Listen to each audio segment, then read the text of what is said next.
Hello students, अभी हम लोग बीटा डीके पढ़ने वाले हैं।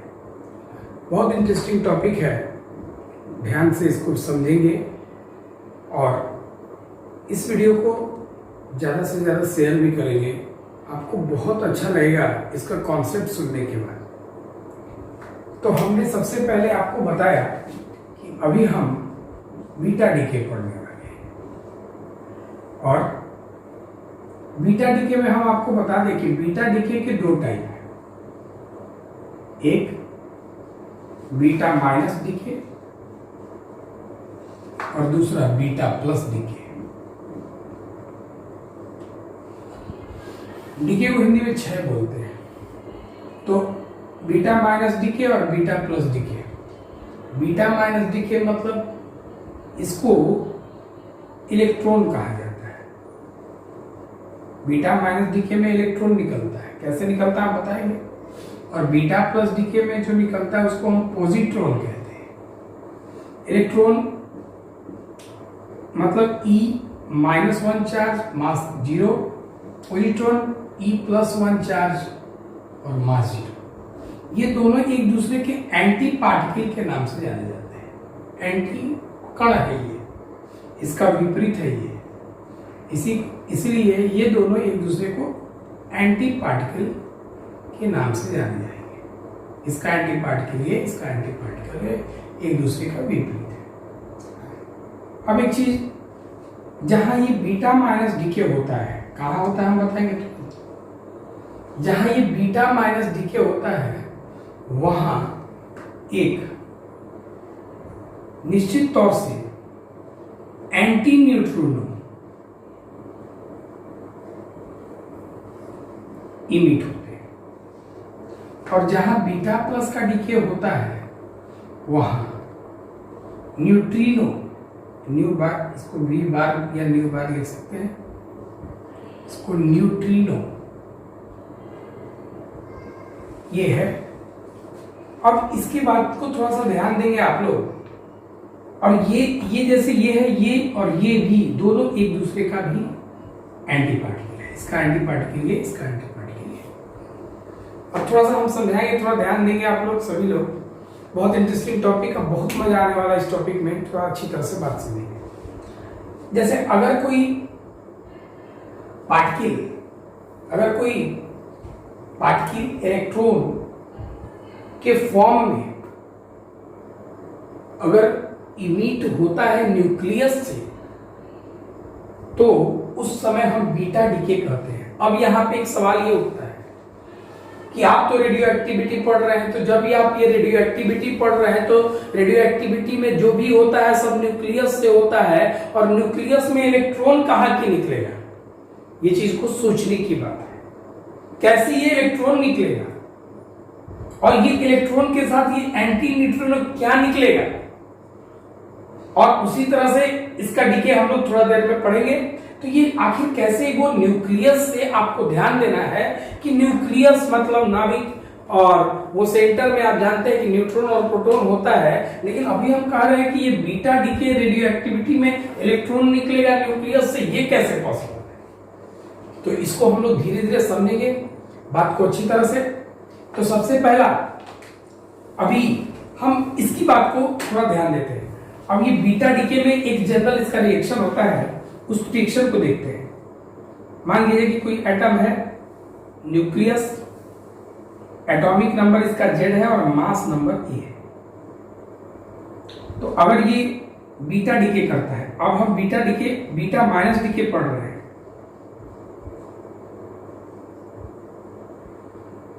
तो अब ये अगर ये इलेक्ट्रॉन इमिट करता है,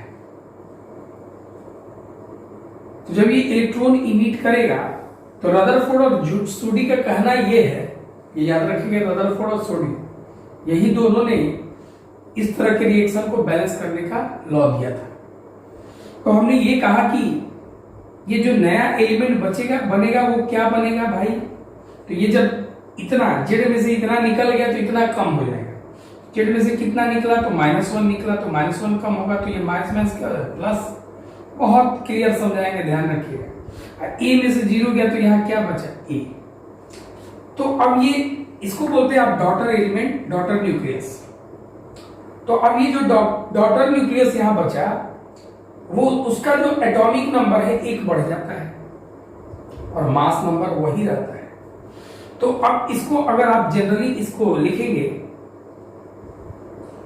XZA एरो के बाद Z+1 mass number A plus E electron मतलब बीटा पार्टिकल, और ध्यान रखेंगे आप कि इसके बाद जो है हमने बताया था कि ये एंटी न्यूट्रिनो निकलता है और एंटी न्यूट्रिनो के साथ हीट एनर्जी भी निकलेगा, वो एनर्जी की बात हम लोग थोड़ा सा डिस्कस करेंगे। पहले इसके जनरल रिएक्शन को हम लोग समझते हैं। अब मान लीजिए कि अगर हम एक एग्जांपल लेते हैं फास्फोरस का, इसमें सबसे अच्छा एग्जांपल फास्फोरस का ज्यादा चलता है, वैसे आप दूसरा भी यूज कर सकते हैं। फास्फोरस अगर आप लेते हैं 15 और इसका मास नंबर 32 लेते हैं, तो मास नंबर आप 32 लेते हैं, तो अगर एक इलेक्ट्रॉन इमिट करता है, तो कहा क्या कि नया जो एलिमेंट बनेगा डॉटर एलिमेंट, वो एटॉमिक नंबर 1 बढ़ जाएगा। कितना होगा? 15 में 1 बढ़ेगा तो क्या होगा? 16। अब मास नंबर उतना ही रहेगा, तो ये हुआ 32। 16 32 होता है किसका है? सल्फर का। अब आप देख लीजिए कि दोनों बैलेंस है कि नहीं, इधर 15 है, 16 में से 1 गया 15, इधर 32 है, 32 में 0 जोड़ दिए 0, और ये जो हो गया वो यहां से आपको एक एंटी न्यूट्रिनो निकलेगा। अब ये देखिए थोड़ा ध्यान से, अब आप इसको समझ सकते हैं कि यहां पर ये जो रिएक्शन हुआ है वो कैसे हुआ है। आखिर ये सवाल उठता है कि न्यूक्लियस से इलेक्ट्रॉन निकला कैसे, हम इसको भी समझाएंगे। तो सबसे पहले इसको समझने से पहले हम लोग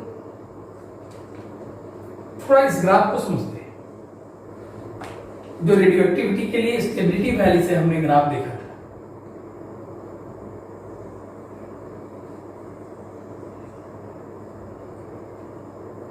ये आपको याद होगा, ये नंबर ऑफ न्यूट्रॉन था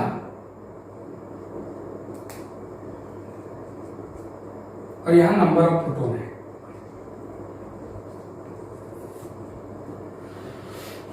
अब ये आपको याद होगा कि यहां इस समय इसके ऊपर जो है वो नंबर ऑफ न्यूट्रॉन यहां ज्यादा होता है compare to number of proton जो यहां पर है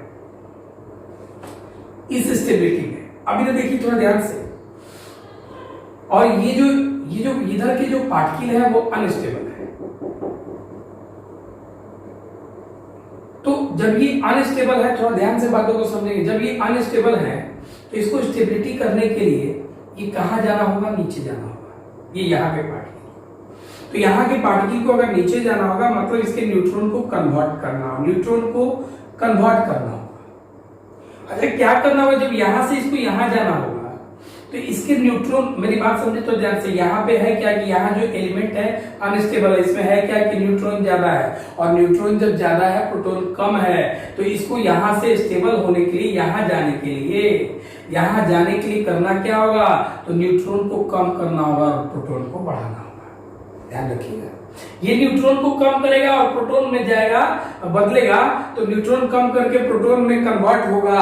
तो बात समझिए तो ध्यान से, यहीं पर तब जाके न्यूट्रॉन जो है न्यूट्रॉन को कम करना होगा, प्रोटॉन को बढ़ाना होगा, तब ये आप नीचे आएंगे। और जब आप ये नीचे आएंगे, देखिए जवाब मिल रहा है यहाँ पे, जब आप नीचे आएंगे तो स्टेबल हो जाएंगे। तो स्टेबिलिटी ही रेडियोएक्टिविटी कराता है, ये अनस्टेबल से स्टेबिलिटी होने का प्रोसेस है। तो हमने ये कहा कि अब ये न्यूट्रॉन मतलब कि इस तरह के अभी जो है यही जो है बीटा माइनस इमिट करता है, यही जो यहाँ के एलिमेंट है, ये आपको हमने बताया है कि ये बीटा माइनस इमिट करता है। तो आखिर इसमें हुआ क्या? यहाँ पर न्यूट्रॉन, नंबर ऑफ न्यूट्रॉन ज्यादा है, प्रोटॉन कम है। तो इस समय इन this case neutron is greater than proton. इस केस में न्यूट्रॉन जो है बड़ा है प्रोटॉन से, अनस्टेबिलिटी के कारण है ये। तो अब देखिए ध्यान से, now to balance, to reach stability, अब ये स्टेबिलिटी को रीच करने के लिए मतलब अस्थाई होने के लिए न्यूट्रॉन को कम और प्रोटॉन को अधिक होना पड़ेगा। ऐसे यहां से नीचे आएगा तो न्यूट्रॉन कम होगा और प्रोटॉन बढ़ेगा। इसका मतलब है कि neutron is to be converted into proton, neutron is to be converted into proton, मतलब न्यूट्रॉन को प्रोटॉन में बदलना होगा। माने अब ये इन द न्यूक्लियस, ध्यान दीजिएगा, बहुत इंपॉर्टेंट कॉन्सेप्ट है। इन द न्यूक्लियस, न्यूक्लियस के अंदर जो है न्यूट्रॉन को प्रोटॉन में कन्वर्ट करना होगा। मतलब क्या करना होगा, देखिए ध्यान से, ये अगर न्यूट्रॉन है 0n1, इसको किस चीज में कन्वर्ट करना होगा, प्रोटॉन में। अब ध्यान रखिए, प्रोटॉन मतलब ये भी 1 और ये भी 1, तो ये आप इधर देखिए, थोड़ा ध्यान से समझेंगे बात को। ये न्यूट्रॉन को प्रोटॉन में कन्वर्ट करेगा, न्यूक्लियस के अंदर ये प्रोसेस होता है बीटा में। अब ध्यान से आप समझेंगे बातों को अच्छी तरह से। तो न्यूट्रॉन को प्रोटॉन में कन्वर्ट करेंगे, तो जब आप न्यूट्रॉन प्रोटॉन में कन्वर्ट करेंगे तो यहाँ होगा क्या, तो चार्ज को बैलेंस करना होगा। तो यहाँ 0 है, यहाँ इस साइड 0 है, तो इधर भी 0 होना चाहिए। तो यहाँ +1 आ गया, तो ये -1 होना चाहिए। और यहाँ 1 है, तो यहाँ 1 आ गया, तो यहाँ 0 आ गया। तो -1 0 होता है किसका है, इलेक्ट्रॉन का। देखिए इलेक्ट्रॉन निकल गया। अब ये स्टेबिलिटी को रीच कर गया, न्यूट्रॉन जो है प्रोटॉन में कन्वर्ट हो गया। तो न्यूट्रॉन को प्रोटॉन में कन्वर्ट करेंगे तो न्यूट्रॉन प्रोटॉन में कन्वर्ट होगा, मैंने न्यूट्रॉन कम होगा, प्रोटॉन बढ़ेगा, तो स्टेबिलिटी आ रहा है। तो स्टेबिलिटी आ रहा है, तो इस न्यूट्रॉन को प्रोटॉन कन्वर्ट करने के लिए न्यूक्लियस क्या जनरेट कर रहा है, अपने आप इलेक्ट्रॉन जनरेट कर रहा है। तो ये जब इलेक्ट्रॉन जनरेट कर दिया तो ये बीटा पार्टिकल इमिट हो गया। अब ये जो बीटा पार्टिकल यहाँ पर इमिट हो गया, इसी को हम बीटा कहते हैं। और साथ में एक एंटी न्यूट्रिनो, इसके बारे में भी सोचेंगे कि आखिर ये एंटी न्यूट्रिनो आया कहां से। अब इस चीज को आप देखिए, तो ये तो था, ये हुआ क्या, ये तो आपके इनसाइड द न्यूक्लियस हुआ, इन द न्यूक्लियस। लेकिन आउटसाइड द न्यूक्लियस क्या होता है, न्यूक्लियस के बाहर देखने को क्या मिलता है, ध्यान रखेंगे। तो न्यूक्लियस के बाहर देखने को आपको ये मिलता है, इस चीज को आप समझेंगे। तो न्यूक्लियस के बाहर जो देखने को मिलता है वो क्या मिलेगा, तो ये हुआ x और ये हुआ z और ये a। एक बार फिर से समझेंगे आप। तो इसके बाद ये हुआ क्या कि एक इलेक्ट्रॉन अगर निकलता है -1 0 इलेक्ट्रॉन निकला, साथ में ये न्यूट्रिनो मिला। तो न्यूट्रिनो मिला तो ये हुआ क्या कि अगर ये यहाँ पे y नया एलिमेंट बचा, ये z+1 हो जाता है और ये मास नंबर सेम रह जाता है। अच्छा, थोड़ा इसको भी आप एग्जांपल के तौर पे आप समझ सकते हैं कि आखिर ये कैसे होता है कि मास नंबर सेम रह गया। यहां देखिए ध्यान से, जैसे एक एग्जांपल लेते हैं, सोचने के लिए लिख देते हम, सोचने के लिए, ओनली अबाउट द थिंकिंग। अब ये देखिए, फॉर थिंकिंग ओनली। जैसे मान लिया कि ये कोई एलिमेंट है, वही वाला है, हम लोग यहां सोचते हैं, यहां 15 इसका है और 15 इसके प्रोटॉन है। तो प्रोटॉन यहां भी 15 रहेगा और 17 यहां न्यूट्रॉन रहेंगे। 15 प्रोटॉन है ना भाई, 15 नीचे का मतलब प्रोटॉन, इसमें 32 कहने का मतलब न्यूट्रॉन प्रोटॉन। 15 प्रोटॉन और 17 न्यूट्रॉन मिला के कितने हो जाएंगे, 32। 15 32 देख लीजिए, ये 15 और ये 32 है। अब थोड़ा सा ध्यान दीजिएगा, अगर ये इलेक्ट्रॉन प्रोवाइड करता है, तो अगर ये इलेक्ट्रॉन अगर ये प्रोवाइड करता है, तो मान लीजिए कि इलेक्ट्रॉन अगर निकल गया -0, तो अब इधर सोचिए की बात को ध्यान से। तो खैर, इस इलेक्ट्रॉन को निकालने के लिए आप इधर देखिए, इस इलेक्ट्रॉन को निकालने के लिए करना क्या होता है भाई, तो एक न्यूट्रॉन को प्रोटॉन में कन्वर्ट करना होगा। तो 1 neutron is converted to proton, 1 proton. इसका यहां ध्यान रखेंगे, एक न्यूट्रॉन प्रोटॉन में कन्वर्ट होगा न्यूक्लियस के अंदर, उसके चलते इलेक्ट्रॉन मिलता है। तो अब देखिए ध्यान से, एक न्यूट्रॉन जो है प्रोटॉन में कन्वर्ट होगा, तो एक न्यूट्रॉन प्रोटॉन में कन्वर्ट होगा, तो यहां से एक न्यूट्रॉन इधर चला गया, तो कितना हो गया, 16 प्रोटॉन प्लस कितना न्यूट्रॉन, 16 न्यूट्रॉन और एक प्रोटॉन यहां आ गया। तो प्रोटॉन जितना रहेगा वही इसका चार्ज नंबर बनेगा, तो ये हो गया 16 प्रोटॉन। तो अब देखिए 16 प्रोटॉन किस में होता है, तो सल्फर में होता है। अब प्लस जब एक न्यूट्रॉन एक प्रोटॉन में कन्वर्ट होगा तो आपको बाद में मिलेगा क्या, तो एक इलेक्ट्रॉन मिलेगा और साथ में मिलेगा एंटी न्यूट्रिनो। तो आप यहाँ देख सकते हैं कि आपको बुझा रहा है कि ये 15 से 16 एक नंबर बढ़ गया और मास नंबर में 17, आप 15 जोड़ेंगे तब 32 और यहाँ भी जोड़ेंगे तब 32। मास नंबर में कोई कन्वर्सन नहीं हुआ। ये beta particle beta minus decay पे होता है। अब इसमें आपको पता क्या चला, इसमें पता ये चला कि सबसे पहले बीटा डीके में दो चीज है, beta negative beta positive. Beta negative electron beta positive positron, इस इलेक्ट्रॉन के साथ एंटी न्यूट्रिनो निकलता है और उसके साथ जो है आपको न्यूट्रिनो मिलता है। ये भी दोनों एक दूसरे के एंटी पार्टिकल है। अब उसके बाद आपको मालूम क्या चला कि अगर बीटा माइनस डीके होता है तो उसके जो डॉटर एलिमेंट होते हैं, डॉटर न्यूक्लियस होते हैं, उसका एक चार्ज बढ़ जाता है, मास नंबर सेम रहता है। यहाँ आपने दिखा। तो आखिर ये आप सोचते सकते हैं कि आखिर ये न्यूक्लियस का अगर ये है पार्टिसिपेटिंग है तो न्यूक्लियस के पार्टिसिपेटिंग में इलेक्ट्रॉन कहां से निकलेगा। तो आपको हमने बताया था कि अगर ये कौन से न्यूक्लियस आपको बीटा माइनस डीके करते हैं तो आपको मालूम है कि जो स्टेबिलिटी लाइन के ऊपर होते हैं वो जो है बीटा माइनस डीके करते हैं और नीचे वाले के लिए बीटा प्लस हमने बताया था, अल्फा और बीटा प्लस। तो बीटा प्लस इसी में पढ़ेंगे, आप समझ रहे होंगे लगभग। तो आप इधर देखिए, तो अब यहाँ पे न्यूट्रॉन ज्यादा है प्रोटॉन कम है। तो जब न्यूट्रॉन ज्यादा है प्रोटॉन कम है तो भाई इसको यहाँ आने के लिए करना क्या होगा, तो न्यूट्रॉन को कम करना होगा, प्रोटॉन को बढ़ाना होगा। इसका मतलब न्यूट्रॉन को प्रोटॉन में कन्वर्ट करना होगा। तो इसलिए आपने नाउ टू रीच स्टेबिलिटी को रीच करने के लिए, स्टेबिलिटी को प्राप्त करने के लिए neutron is to be converted into proton, मतलब न्यूट्रॉन को प्रोटॉन में बदलना होगा। तो न्यूट्रॉन को जब आप प्रोटॉन में बदले तो ये न्यूट्रॉन था, ये प्रोटॉन था, चार्ज बैलेंस किए तो यहाँ 0 था, यहाँ 1 है तो भाई यहाँ 0 इधर है तो इधर भी 0 रहना चाहिए। तो ये +1 है, ये -1 कट के क्या होगा जी, और यहाँ 1 है तो यहाँ 1 पहले से तो 0 रहेगा। तो ये पता चला कि ये इलेक्ट्रॉन मिला मतलब बीटा मिला, इसके साथ ये एंटी न्यूट्रिनो है, इसके बारे में भी समझेंगे। तो ये तो न्यूक्लियस के अंदर का काम हो गया। लेकिन आउटसाइड जो इसका रोल मिला, ये आउटसाइड इसका रोल क्या मिला, तो आउटसाइड यही मिला था जो आपने पीछे पढ़ा था। तो आप देखिए, आप इसको सोचिए कि कैसे ये जो है कि इसके प्रोटॉन के कन्वर्सन से मास नंबर में कोई चेंज नहीं होता है। ये आपको समझ में आ गया होगा। 15 प्रोटॉन 17 न्यूट्रॉन था, तो यहाँ प्रोटॉन 15 है तो उसी से चार्ज बनता है। अब इसके बाद जो है आप यहाँ प्रोटॉन कन्वर्ट कर दिए, न्यूट्रॉन को प्रोटॉन में कन्वर्ट करना है, तो न्यूट्रॉन प्रोटॉन में कन्वर्ट होगा तो ये प्रोटॉन का नंबर 1 यहाँ बढ़ जाएगा भाई, क्योंकि इधर से 16 ये भी 16 हो गया और ये 16 प्रोटॉन यहाँ से आ जाएगा। तो 16 प्रोटॉन किसका होता है, सल्फर का। और लेकिन मास नंबर जोड़े पहले भी 32 अभी भी 32, ये आपको समझ में आ गया होगा। अब हम लोग देखते हैं अगला। देखो बच्चों, हर बार हम बोलते हैं क्लास में भी कि हर चीज को सोचना और समझना बहुत जरूरी होता है और हर पॉइंट को जानना चाहिए।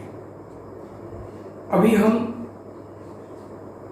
पॉसिबिलिटीज ऑफ एंटी न्यूट्रिनो, अभी हम सोचते हैं कि एंटी न्यूट्रिनो के बारे में हम कुछ नहीं जानते, तो अब हम क्या जान सकते, क्या सोच सकते, ये चीज सोचिए कि हमारा X था, उससे इलेक्ट्रॉन निकला और वाई डॉटर मिला न्यूक्लियाई।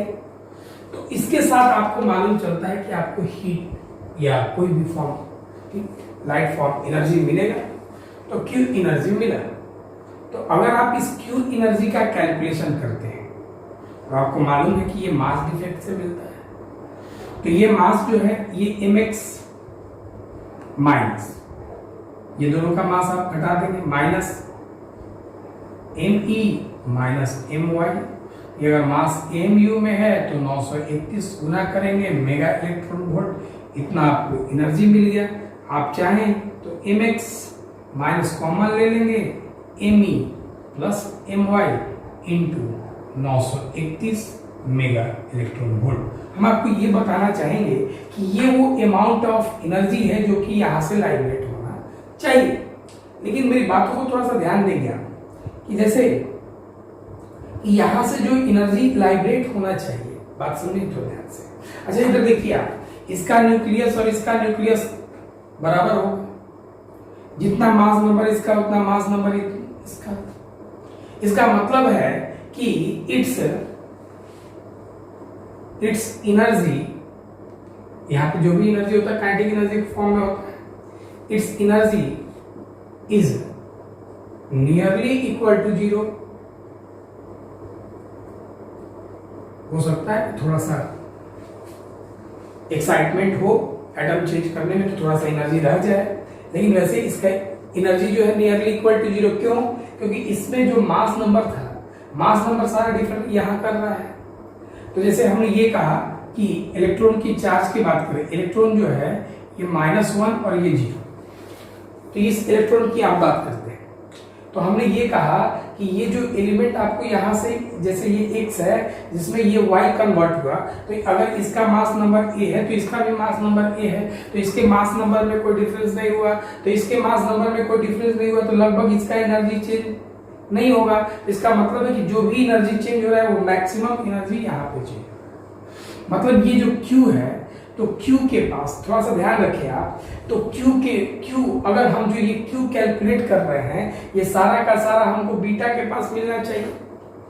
क्यों? क्योंकि ये देखिए ध्यान से, आपको पीछे आपको याद होगा कि आपने Q का वैल्यू कैसे कैलकुलेट किया था। एक फॉर्म तो ये था, उसके बाद आपने लिखा था काइनेटिक एनर्जी ऑफ अल्फा लिखा था, तो यहाँ पे आपको लिखना होगा काइनेटिक एनर्जी ऑफ बीटा। तो काइनेटिक एनर्जी ऑफ क्या लिखे थे वहां पर y, यहाँ पर भी आप y लिखेंगे, लेकिन इसका वैल्यू लगभग आप यहाँ जान रहे 0 है। इसका मतलब कि टोटल का टोटल जो है ये एनर्जी किसके पास है? काइनेटिक एनर्जी बीटा के पास है। तो सारा का सारा ये जो एनर्जी आपको मिल रहा है वो किसके पास होना चाहिए था?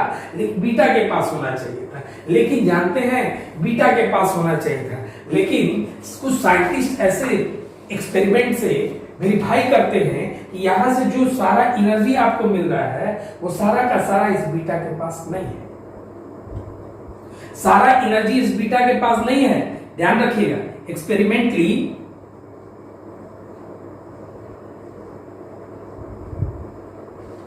some scientist observes that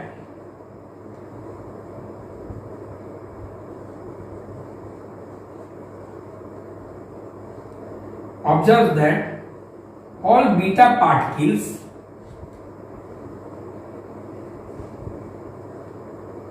does not have same and total energy Q। सारे बीटा पार्टिकल के पास बराबर नहीं है, सारे बीटा के पार्टिकल के पास एनर्जी जो है वो बराबर नहीं है। जैसे मान लीजिए किसी के पास 436 मेगा इलेक्ट्रॉन वोल्ट है, किसी के पास 320 मेगा इलेक्ट्रॉन वोल्ट है। सब माने जैसे कोई बीटा एक न्यूक्लियस बीटा इमिट किया, फिर अगला न्यूक्लियस बीटा इमिट किया, फिर अगला बीटा इमिट किया, तो वो जब वो बीटा इमिट कर रहे हैं इसी के न्यूक्लियस या कंसेक्यूटिव यही अगर बीटा इमिट कर रहा है लगातार, तो हर बीटा का एनर्जी इसके पास बराबर नहीं है। लेकिन पीछे वाले में हर अल्फा का एनर्जी, अगर ये एलिमेंट हर अल्फा, अगर ये अल्फा को लाइब्रेट कर रहा होता तो हर अल्फा का एनर्जी जो है इसका जो है बराबर मिल रहा था। अगर सेम एलिमेंट अगर लाइब्रेट करता हो, सेम न्यूक्लियस अगर लाइब्रेट करता हो तो वहां एनर्जी बराबर है। लेकिन यहां पर क्या है कि सेम न्यूक्लियस अगर बीटा पार्टिकल अगर लाइब्रेट कर रहे हैं तो यहां पर आपको बीटा के पास आपको सारा का सारा एनर्जी मिलना चाहिए था, लेकिन मिल नहीं रहा है। इसके पास तो वो एनर्जी है नहीं। मान लिया जाए कि आपको कभी 540 मेगा इलेक्ट्रॉन वोल्ट इसके कैलकुलेशन से आपको एनर्जी चाहिए मिल रहा था, मतलब ये सारा का सारा एनर्जी किसके पास होना चाहिए था? बीटा के पास होना चाहिए था। लेकिन ये 540 की जगह कभी आपको इसके पास 436 मिला, कभी 320 मिला, कभी 280 मिला। इसका मतलब है कि इतना एनर्जी इसके पास होना चाहिए था। क्यों? क्योंकि ये सारा एनर्जी जो है इसके पास तो रह नहीं रहा है, लगभग 0 है। तो ये जो आप एनर्जी जो कैलकुलेट इस फॉर्मूला से करते हैं वो सारा का सारा एनर्जी किसके लिए होता है? इसके लिए तो 0 है, तो सारा एनर्जी यहाँ ट्रांसफर होता है, तो वहां लगभग होना चाहिए। लेकिन ये सारा एनर्जी यहाँ पे ना मिलके यहाँ पर आपको कुछ एनर्जी मिलते हैं। इसका मतलब है कि जब भी यहाँ पर जो भी एनर्जी जो डिफरेंस आ रहा है, इसका मतलब है कि कोई और होगा जो इस एनर्जी को लाइब्रेट कर रहा है, जो इस एनर्जी को ट्रांसफर कर रहा है। इसका मतलब है कि कुछ इन दोनों को छोड़ के कुछ और भी होगा जिसको नेचर ने आइडेंटिफाई नहीं किया है। ध्यान रखिएगा, ये मासलेस है, ये चार्जलेस है, लेकिन एनर्जी कैरिंग है। और वो एनर्जी कैरिंग जो पार्टिकल का नाम दिया गया, that is the anti neutrino, और यही वो एंटी न्यूट्रिनो नाम दिया गया इस पार्टिकल का। आप ध्यान रखेंगे, यही वो एंटी न्यूट्रिनो है जो कि अब ये सोच के आधार पर दिया गया एंटी न्यूट्रिनो। क्यों? क्योंकि इसके पास जो है सारा का सारा एनर्जी होना चाहिए था, लेकिन सारा एनर्जी इसके पास नहीं है, और ये है ही नहीं। तो ये जो अमाउंट ऑफ एनर्जी निकल रहा है वो कहां जा रहा है, वो जो मिल रहा है वो एनर्जी कहां से आ रहा है, कौन ले जा रहा है, तो उसको ले जाने वाला कौन है? तो एक थर्ड पार्टी यहाँ पे, ये दोनों के बाद एक तीसरा एंटी न्यूट्रिनो का नाम दिया गया। ध्यान से बात को समझेंगे। तो अभी तक समझेंगे आप, ये एंटी न्यूट्रिनो का नाम दिया गया, ये क्यों? तो अब यहां से आपको मालूम चला कि there must B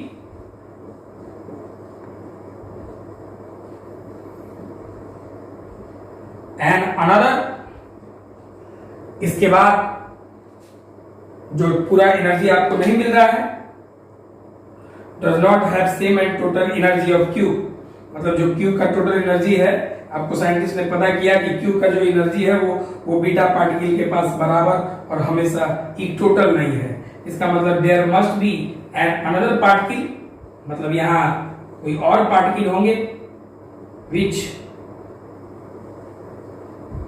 carries the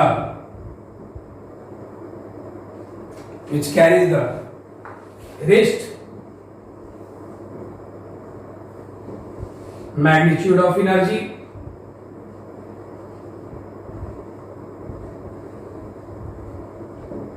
जो दूसरे मैग्नीट्यूड ऑफ एनर्जी को कैरी करता है। अब यहां पे आप अगर लेके चले आप, तो आपको ये मालूम होना चाहिए क्यों, अगर आप कैलकुलेट करते तो आप कैसे कैलकुलेट अप करेंगे आप? तो Q का मतलब kinetic energy of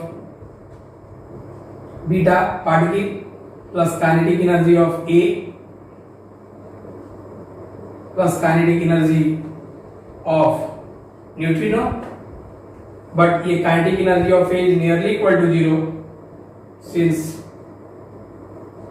kinetic energy of A nearly equal to 0, इसका मतलब Q is nearly equal to kinetic energy of B plus kinetic energy of neutrino, anti neutrino, मतलब न्यू है। अब इसके बाद ये जो है, अब ये दोनों मिला के ये कांस्टेंट वैल्यू हो गया। अब ये दोनों मिला के कांस्टेंट होगा, मतलब ये Q जो है, जो ये वैल्यू मिला, ये दोनों के जोड़ने पे ये बराबर हो गया, इसका और इसका जोड़ से ये हीट, मतलब ये जो एनर्जी लाइब्रेट हो रहा है, ये दोनों के फंक्शन से हो रहा है। और ये जो है Q जो है यहाँ पे कांस्टेंट है, X का मास कांस्टेंट है, E का मास कांस्टेंट है, Y का मास कांस्टेंट है, मल्टीप्लाई किए तो हीट, ये एनर्जी कांस्टेंट है, तो ये कांस्टेंट है। इसका मतलब है क्या कि अगर ये वैल्यू को कांस्टेंट है, जब ये वैल्यू को कांस्टेंट है, तो ये दोनों को आपस में इस तरह से बदलना होगा कि ये चिन्ह करे। जैसे एक एग्जांपल ले लीजिए, अगर ये 200 है, अगर Q 200 है तो ये 100 है, तो ये भी 100 होगा। ये अगर 120 हुआ तो ये 80 हुआ, ये 140 हुआ तो ये 60 हुआ, क्योंकि ये 200 है। इसका मतलब है कि ये अगर बढ़ रहा है तो ये घटना होगा। इसका मतलब आपको मालूम क्या चला कि kinetic energy of beta minus beta minus is inversely proportional, या न्यू भी आप लिख सकते हैं, kinetic energy of beta minus. इसका मतलब ये है कि काइनेटिक एनर्जी जहां पे न्यू का काइनेटिक एनर्जी अधिक होगा, वहां पे बीटा माइनस का कम होगा।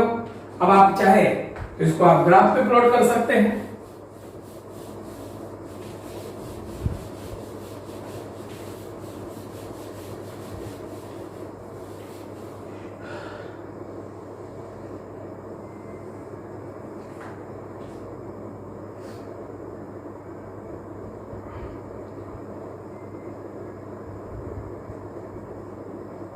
नंबर ऑफ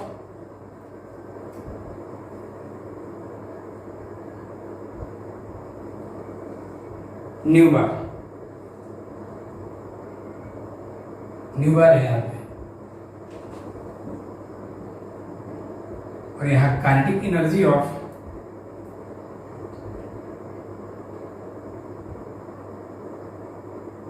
बीटा माइनस करते हैं।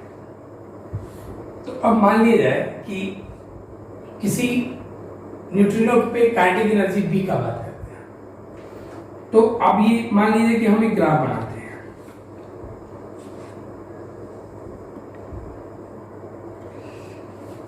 उसी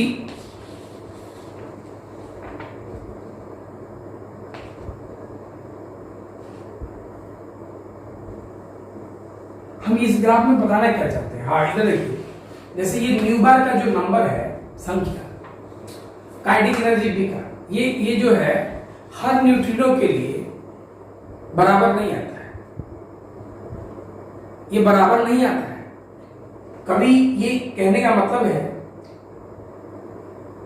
हर नंबर के लिए ये अलग अलग आता है। कहने का मतलब कि यहां देखिए, आप काइनेटिक एनर्जी जो है चेंज कर रहे हैं, काइनेटिक एनर्जी चेंज कर रहे हैं। कभी ये मैक्सिमम है, कभी ये है, कभी ये है, कभी ये है।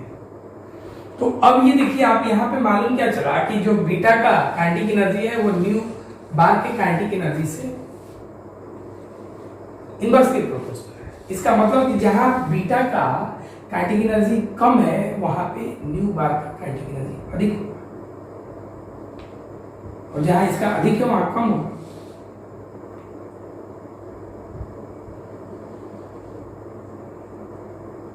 ये इसका ग्राफ हुआ।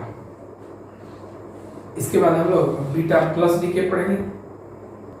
बीटा प्लस डीके में हम लोग सबसे पहले जाने कि इसका दूसरा नाम पॉजिट्रॉन है, और इसका जो चार्ज E+1 है और मास नंबर 0 है। सबसे पहले हम लोग इसके रिएक्शन को देख लेते हैं।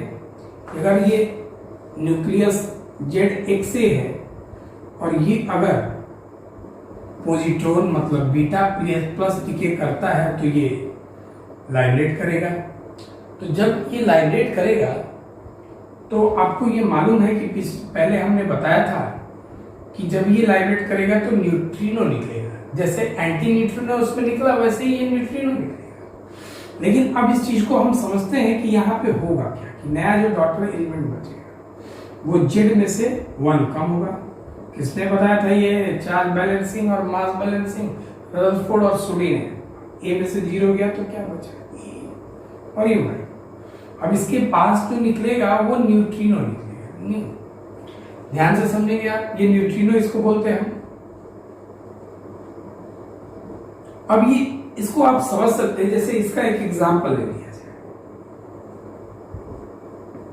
सबसे अच्छा एग्जांपल हम लोग सोडियम 1123 पे लेते हैं, और भी दूसरे इस तरह से फॉलो कर सकते हैं।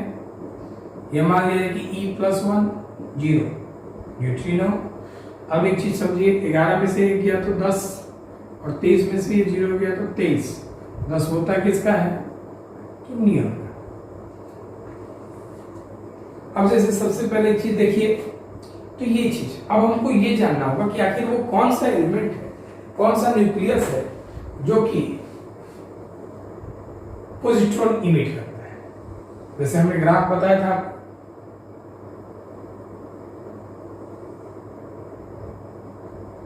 ये स्टेबिलिटी वैल्यू था, इसके नीचे जो है और इसके ऊपर। पीछे वाला में आपने देखा कि ये बीटा माइनस डीके किया, और ये बीटा प्लस डीके, और अल्फा ये DK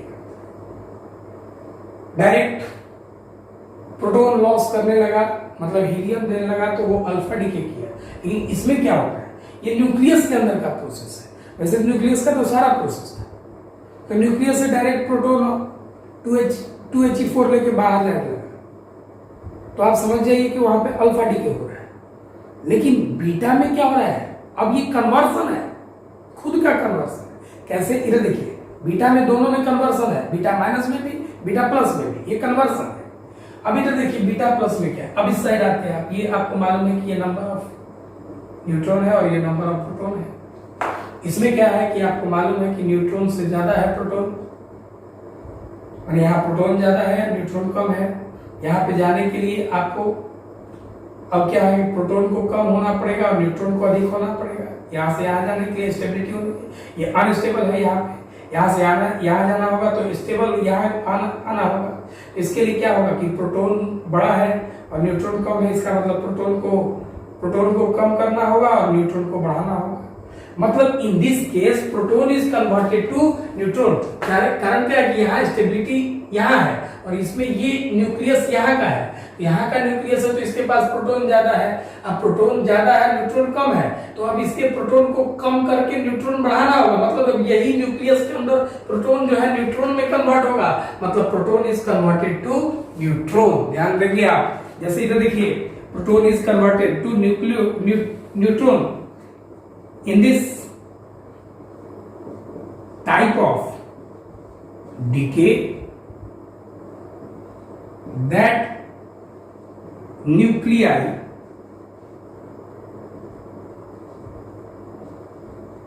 undergoes, which has proton, number of proton greater than the number of neutron of stability value। Stability value जो लाइन दिया है इससे कि प्रोटॉन जो है बड़ा होगा और न्यूट्रॉन छोटा होगा। नाउ इसमें लिखा है इस प्रकार के डीके में, मतलब क्षय में जो नाभिक है, न्यूक्लियाई हैं, वो अंडरगोज मतलब प्रवेश करते हैं जिसमें कि प्रोटॉन का संख्या जो है, प्रोटॉन का नंबर जो है ज्यादा होगा न्यूट्रॉन के नंबर से।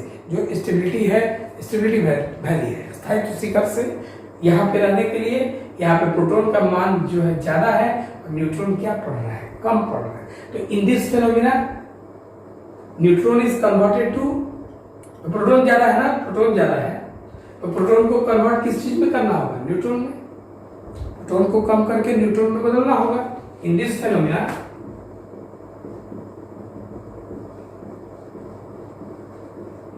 बहुत इंटरेस्टिंग टॉपिक है ये। प्रोटॉन इज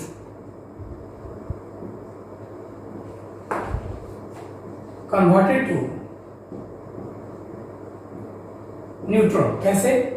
प्रोटॉन की बात समझे तो प्रोटॉन हुआ ये और प्रोटॉन का होता है 1 और इसको कन्वर्ट कैसे करना है न्यूट्रॉन में, मतलब ये अंदर का, इनसाइड द न्यूक्लियस। ये हम न्यूक्लियस के अंदर की बात करें, न्यूक्लियस के अंदर। तो भाई अब ये जो अगला पार्टिकल यहाँ देगा, ये बैलेंस करना है, ये 0 है इधर 1 है तो यहाँ +1 आएगा, 1 1 है तो यहाँ तो कुछ नहीं बचा 0। तो अब ये E+1 इसके ये न्यूट्रिनो आ गया।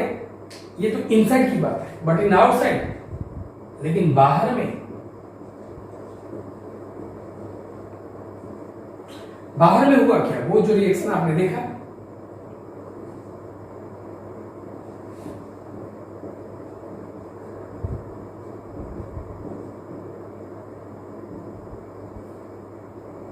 एक कम हो गया प्लस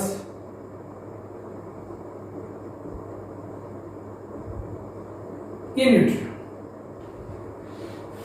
यहां पे ये कम हो गया।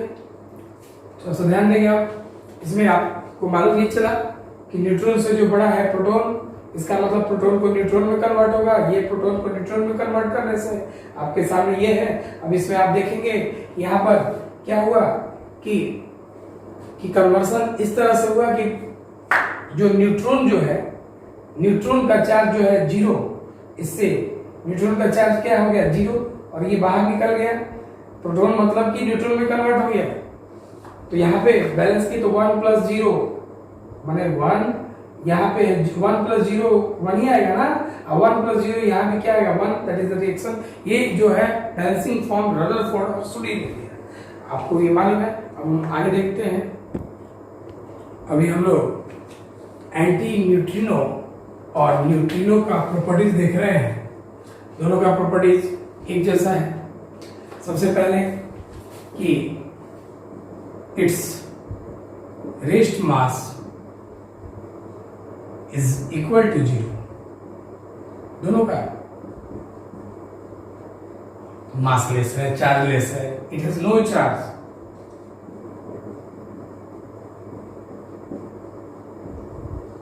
तीसरा point, its speed is equal to speed of light.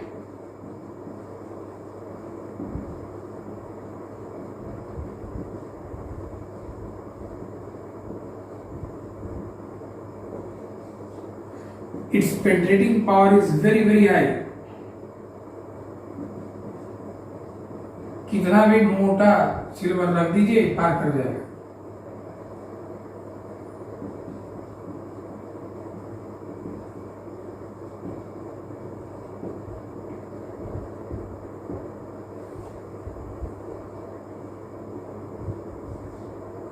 It is invisible, ये दिखाई नहीं देता है। अभी तक किसी ने इसको नहीं देखा है। बस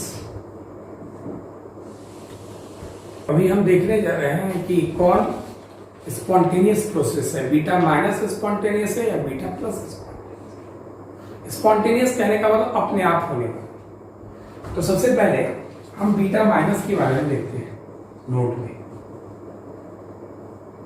पहला, फॉर बीटा माइनस डीके। शायद आपको याद होगा हमने कुछ देर पहले बताया था, ये बीटा माइनस में न्यूट्रॉन बड़ा होता है और प्रोटॉन कम। इसके न्यूट्रॉन को प्रोटॉन में कन्वर्ट करना होगा, तो ये न्यूट्रॉन हुआ प्रोटॉन में कन्वर्ट होगा।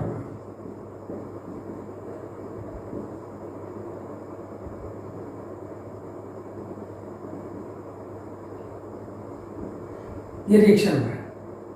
इसमें जो Q जो मिल रहा था, इस Q की बात करते हैं। तो कैसे आप निकालेंगे? मास डिफेक्ट से। Mass of neutron minus mass of proton minus mass of electron, दोनों का मास घटा देंगे इंटू 931 मेगा इलेक्ट्रॉन वोल्ट। अब आप सोच सकते इस बात को, न्यूट्रॉन तीनों पार्टिकल में आपको मालूम है कि सबसे ज्यादा भारी न्यूट्रॉन होता है। तो ये न्यूट्रॉन जो है भारी है, उसमें से हल्का हल्का घटा है, तो ये जो वैल्यू मिला वो पॉजिटिव मिला, माने Q इज ग्रेटर देन 0। मतलब यहां से हीट जो है पॉजिटिव है, मतलब हीट बाहर निकलेगा, हीट रिलीज्ड, एनर्जी रिलीज्ड।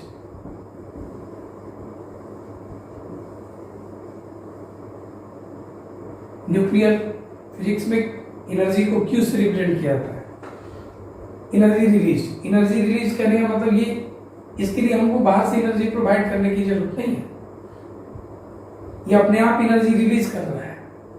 मतलब समझिए बात ध्यान से। दूसरा, फॉर बीटा प्लस डीके,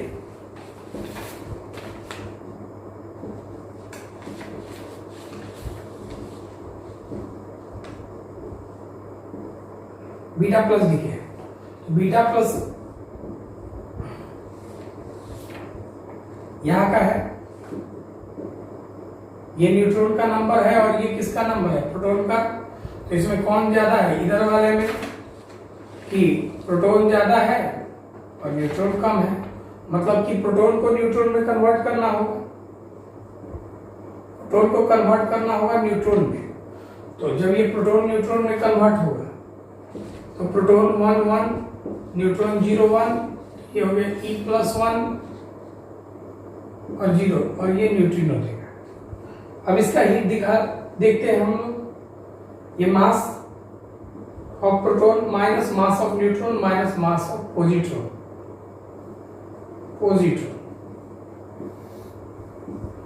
ये कम मास है, उसमें से न्यूट्रॉन ज्यादा मास घटा, तो छोटा में से बड़ा घटा तो Q जो मिलेगा वो माइनस में मिलेगा, और Q माइनस में माइनस लेस देन 0, माने इसको हीट, ये हीट जो है, इसका हीट जो है प्लस में है यहाँ वाला, तो इसका मतलब है कि इसका जो हीट है यहाँ पे रखते हैं तो माइनस में, तो इसका मतलब इधर जाएगा तो प्लस में।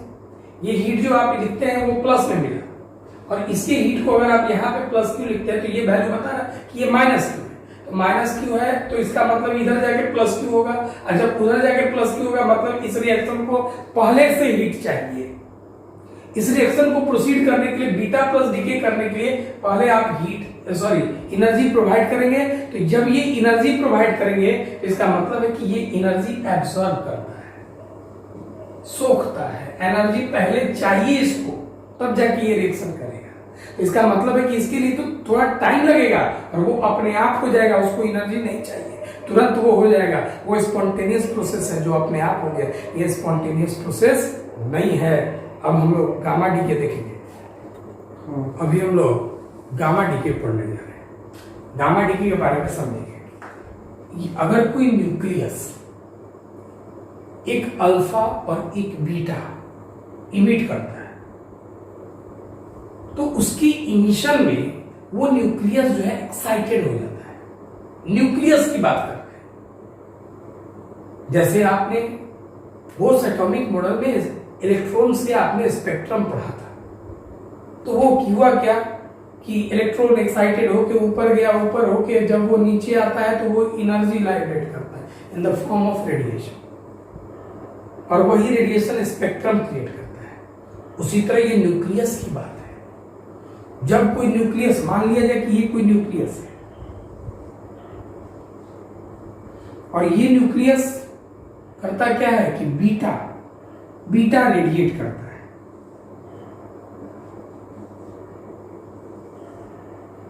तो जब ये बीटा रेडिएट करता है न्यूक्लियस तो एक्साइटेड हो गया। तो एक्साइटेड होने के बाद जब ये मान लिया कि ये E2 है, इसका एनर्जी और ये E1 है और ये एक्साइट करके जंप करके यहां आ गया, तो ये जो है यहां से एनर्जी बाहर रेडिएट होगा। एनर्जी इन फॉर्म ऑफ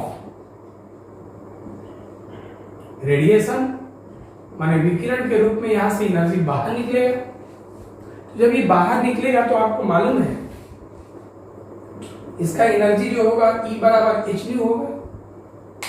वो आप E का मतलब क्या है, E2 माइनस E1।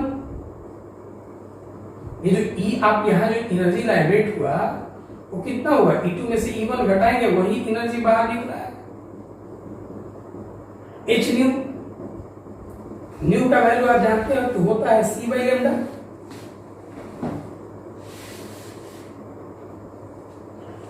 तो अब यहां देखिए आप, तो अगर आप चाहें तो आप यहां से लैम्डा का वैल्यू निकालेंगे तो वो होगा hc by E2 minus E1। तो ये जब लैम्डा आप यहां कैलकुलेट करते हैं, दिस वैल्यू, ये न्यूक्लियस है,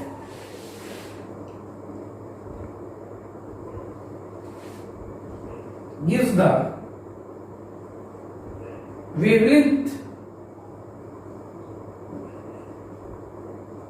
range of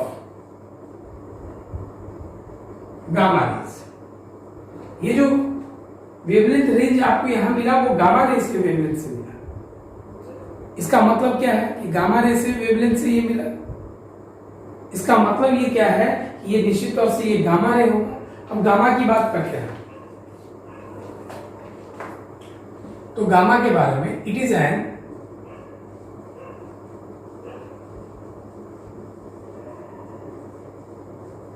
electromagnetic wave, and when an alpha particle or or beta particles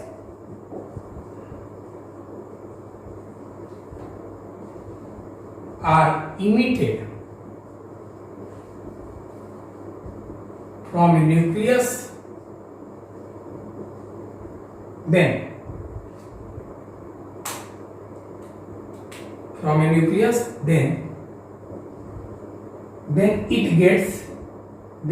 nucleus, parent nucleus, gets excited,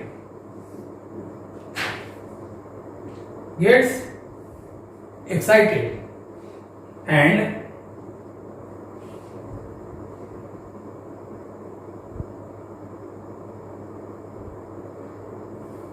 to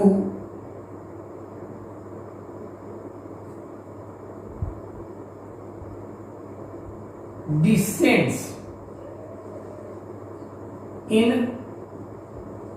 lower energy level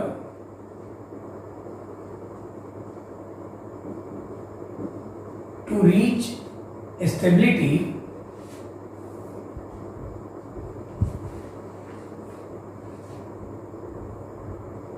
it has to be liberates radiation. That's wavelength range is close to the or equal to the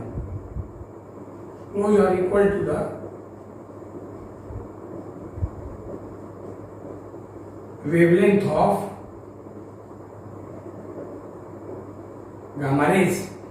यहाँ क्या मालूम चला कि ये एक electromagnetic wave है, बैलूचुंबक तरंग है, और जब आप एक अल्फा पार्टिकल को या बीटा पार्टिकल को इमिट करते हुए देखते हैं तो वहां पे न्यूक्लियस जो है, एक न्यूक्लियस से तो तब एक न्यूक्लियस एक्साइटेड हो जाता है और टू डिसेंड इन लोअर, और वो लोअर एनर्जी लेवल में आता है टू रीच द स्टेबिलिटी, अपने स्टेबिलिटी को प्राप्त करने के लिए, स्थायित्व को प्राप्त करने के लिए।